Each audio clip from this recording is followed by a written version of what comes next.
started with this pumpkin that I bought at a discount store, and I just really don't like the color very much. I think it's a little bit boring.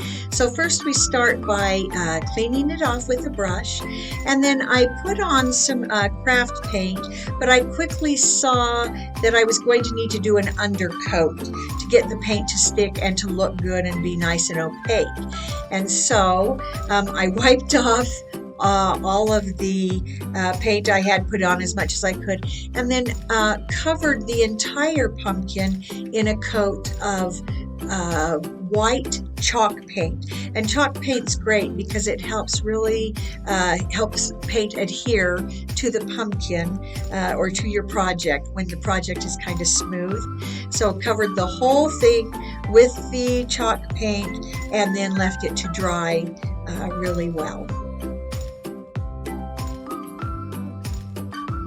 And then we came back with 3 colors of paint. We did a dark, almost red, a mid-range, which is the orange, kind of regular pumpkin color, and then a light yellow.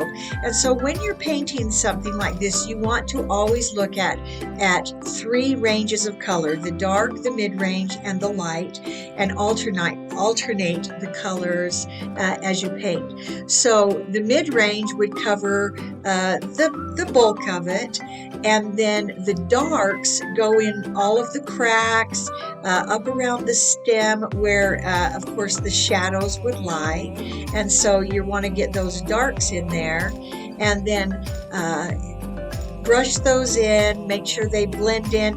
You don't want to over blend.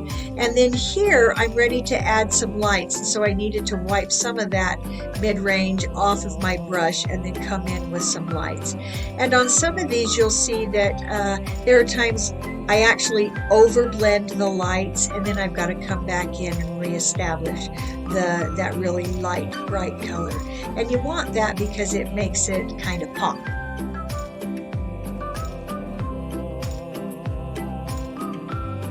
So we just worked our way around the pumpkin, the darks in the lower areas, the lights in the areas that were up above, because that's where the sun would naturally hit and create a lighter tone.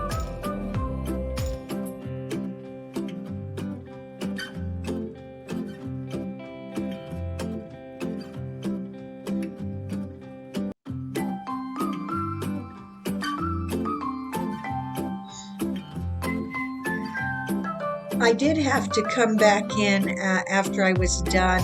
I got a little bit too much red in there, and I had to come back in with the mid-tone, and then I ended with really kind of popping in those light brights so that parts of the pumpkin would really kind of stand out.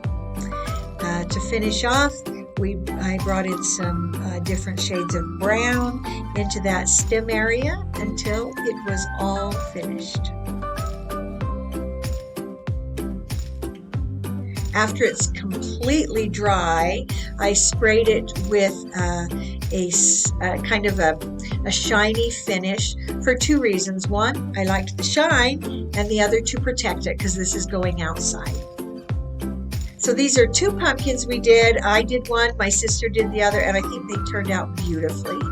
And here they are on my fall front porch. I hope you liked watching. Please comment, share, subscribe. If you paint the pumpkin or any other pumpkin, tell me down below, and join me for other fall videos coming up.